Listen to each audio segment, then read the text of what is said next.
In this video, I'm going to show you how to set up term weighting in your SIS gradebook. Now, it is essential that all teachers set up term weighting because without it, you're going to be unable to post semester or final grades. It's really simple to do, and I'm going to take you through the entire process.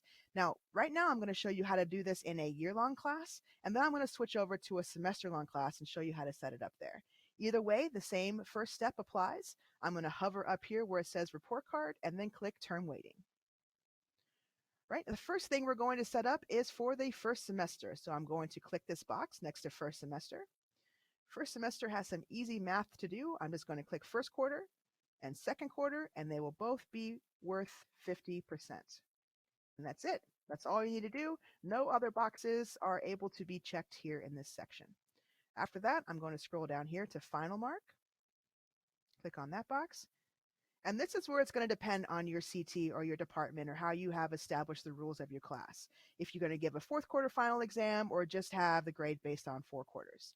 Either way, you need to definitely check first, second, third, and fourth quarters. And then this fourth quarter final exam will be optional, depending on what you and your team has decided. All right. The main rule of thumb here is to make sure that these are the only 4 or maybe 5 boxes checked. None of these other boxes can be checked.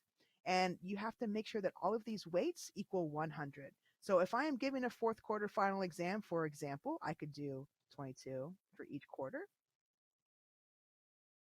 Which would make my final exam worth 12%, and I equal 100.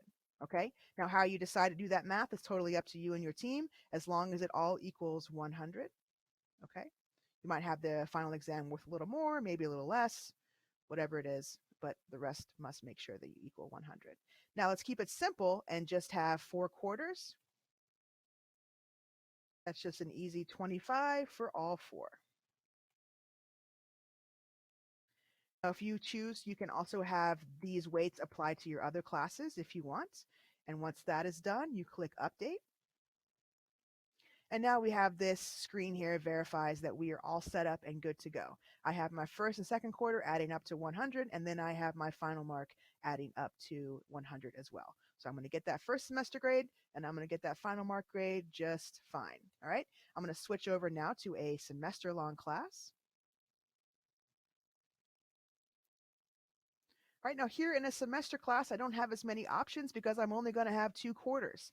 Now this is an example of a spring semester class, but the same rules would apply for a fall semester class. You would only just see first and second quarters instead. All right, so at this screen, the only thing I need to check is final mark.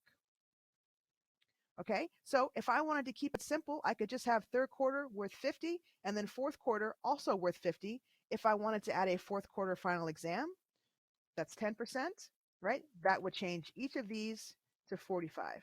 So that part will depend on your CT and your team, whatever you decide, if you want to have a fourth quarter final exam and how much that'll be worth.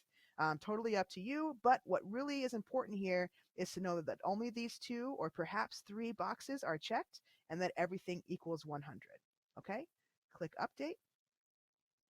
And now we are verified. This is how my semester class will be set up in terms of term weighting.